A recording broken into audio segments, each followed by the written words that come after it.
Hiya, my name is Madu and you are watching Looking Forward to It. So I really wanted to make a video. I'm trying to upload semi-regularly, but a lot of the video ideas that I have take a lot of effort and research and scripting. So this is what you're getting today. I will be trying to guess the plot or synopses of books based on nothing but the title and the cover. I don't know anything about these books going in. At the end, we will see how accurate I was. So I hope this is interesting. Let's start guessing. We're gonna go to the New York Times bestseller list. Let's just start at the top and go down. So, first up, we have Troubles in Paradise by Elin Hildebrand. A very picturesque beach with a hammock, someone in a floppy sun hat. I know this is the third in a series, so this might not make any sense, but what kind of troubles? Well, it looks very hot, so it might be about climate change and rising sea levels. Climate crisis is currently displacing thousands of people in island nations in the Pacific, so it could be about that. Or it might be a death in paradise-esque mystery. So those are my guesses. Let's have a look. Some drama happening with a woman and her husband who has led a double life. Unfortunately, it is not about the geopolitical impacts on climate change as it relates to mass migration and displacement of First Nations people from their ancestral lands. A much more cookie-cutter thriller about husband, helicopter crash, mystery, FBI is involved, so you get the gist. Probably not. That wasn't very clear at all, but you know, what can you do? This is what we're going with. Okay, next book on this list is Nicholas Sparks, an author I have heard of. I did go on a little bit of a Nicholas Sparks binge when I was about 15 or 14 in high school. It was great. I had fun. It was a great time. I'm loving this cover. It's very aesthetic. I'm loving the blue wooden door with the turquoise and green blue color scheme going. I think that's very pretty. A bit rustic with a nice overflowing garden. Okay, so the return. Because this house is featured so prominently and it's a bit overgrown, let's say that this house has been abandoned and its owner is returning after a long journey of a long disappearance. No one in the town knows where they went, but they have suddenly returned to restore this house back to its former glory. Who is this person? Why have they come back? What drew them back to this house with the iconic turquoise door?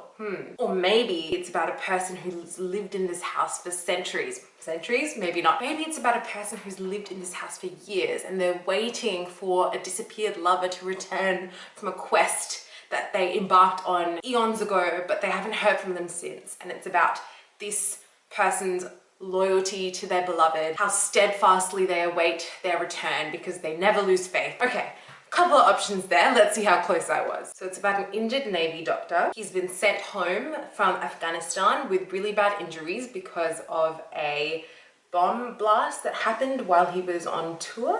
Yep, he finds refuge in a dilapidated cabin that he inherited from his grandfather. I'm guessing that's what we're seeing on the front cover. Oh, he beekeeps, that's so wholesome. He meets a local woman called Natalie Masterson and something sparks between them, it seems. He suspects that she has some kind of secret. She's being a bit distant.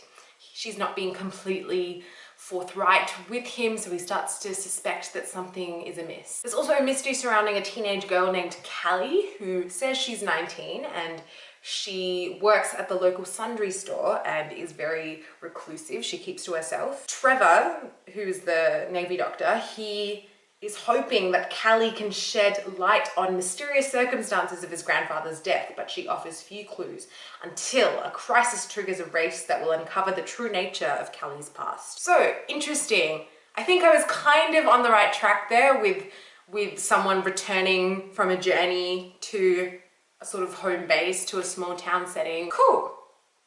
Let's keep going. Still on the New York Times list, we have Leave the World Behind by Ruman Alam. Ooh, I really like this cover. I love the color scheme. Apparently I'm a fan of blues and turquoises. So we have a luminous swimming pool, a swimming pool at nighttime. Leave the world behind. That sounds quite otherworldly, a bit sci-fi.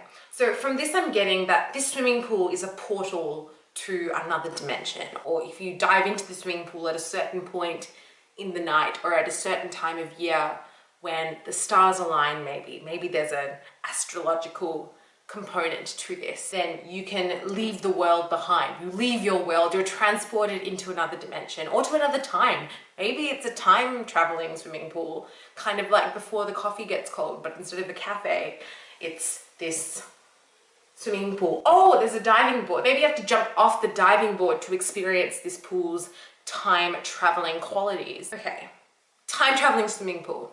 Let's see how close I was. I was way off. There's this family who've rented out this nice house in Long Island. They're trying to get away, trying to have a nice relaxing holiday with their 2 kids. But late one night they hear a knock on the door, and the house's owners, a couple, Ruth and GH, apparently there's a blackout. So there's this blackout and they're like, look, internet is down, lights are down, power is out. It's a crisis. And now this family that's renting this house are like, do we believe them?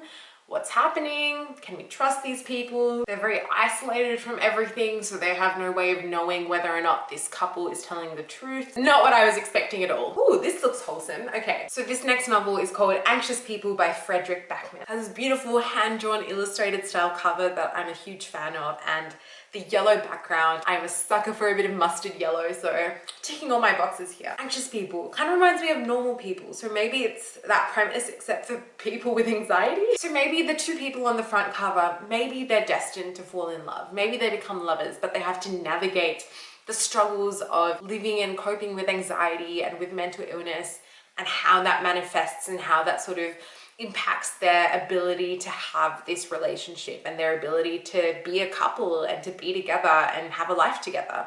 Sounds very sad. Oh look, they're both wearing like blue clothes. They're all matchy-matchy. See, they're already in sync. Or maybe they're twins, actually. They're both brunettes with similar clothes. Yeah, maybe they're siblings. Maybe they're twins and it's about their sort of pained relationship with each other, you know, coming out of childhood traumas. Oh, and they both have anxiety, so it's about twins who are connected with that, you know, with that sibling bond of being twins, except they have this strained relationship, and it's also about their anxiety.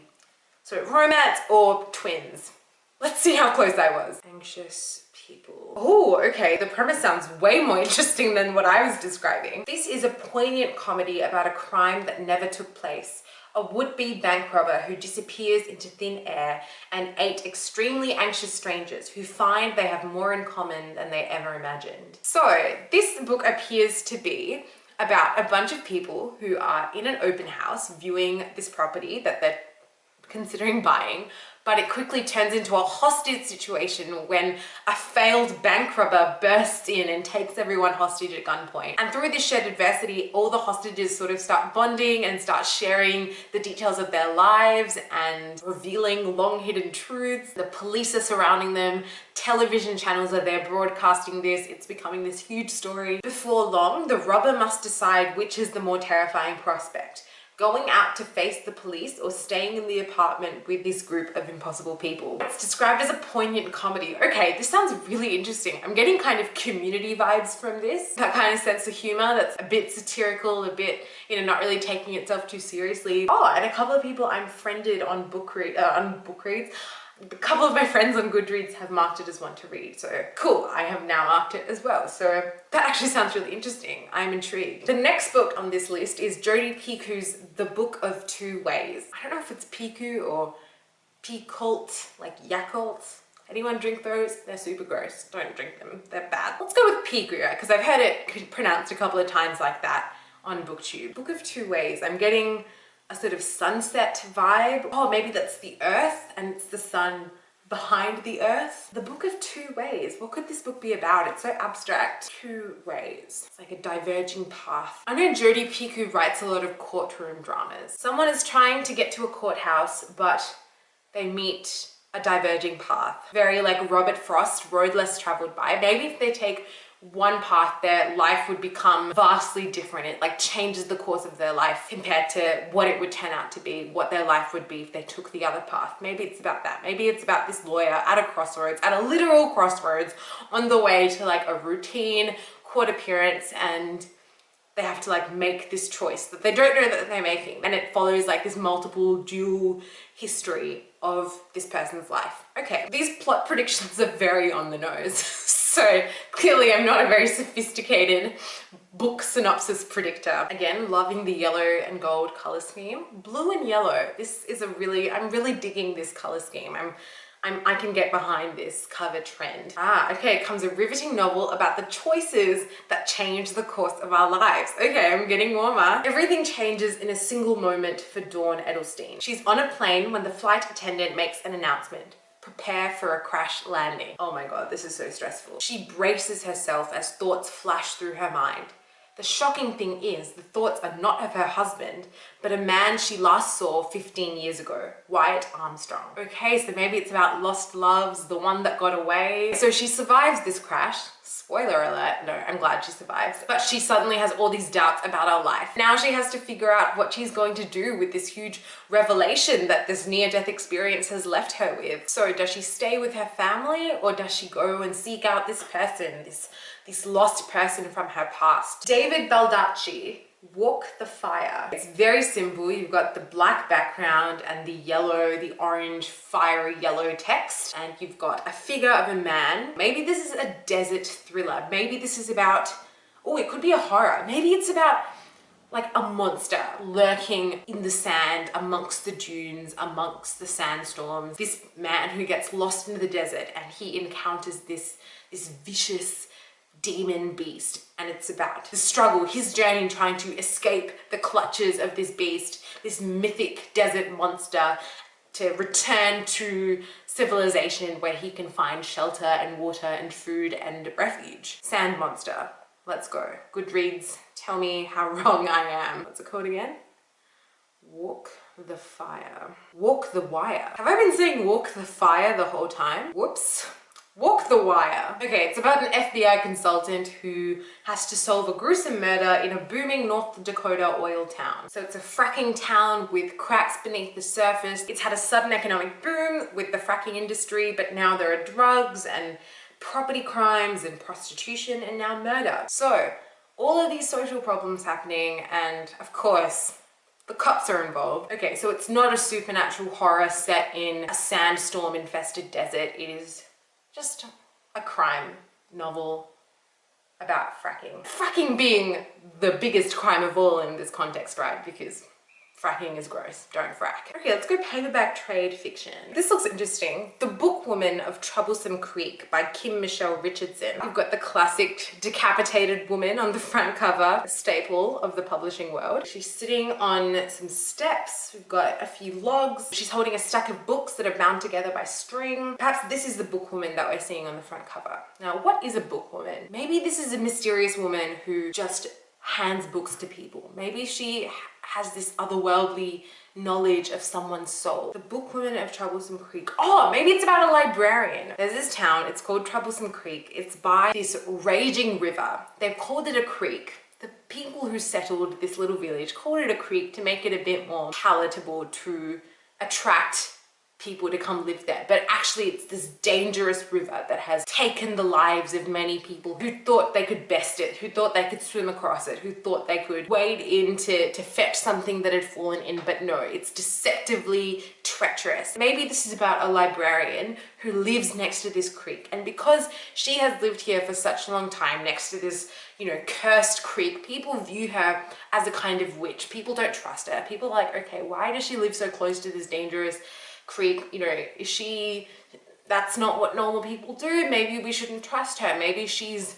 supernatural. Maybe she controls the creek with her mind. Who knows? Anyway, she's weird. We don't like her. We don't trust her. We're not going to associate ourselves with her. And it's about her life trying to, I guess, connect with people. She lives next to this creek because it was cheaper real estate and that's all she could afford as a single woman.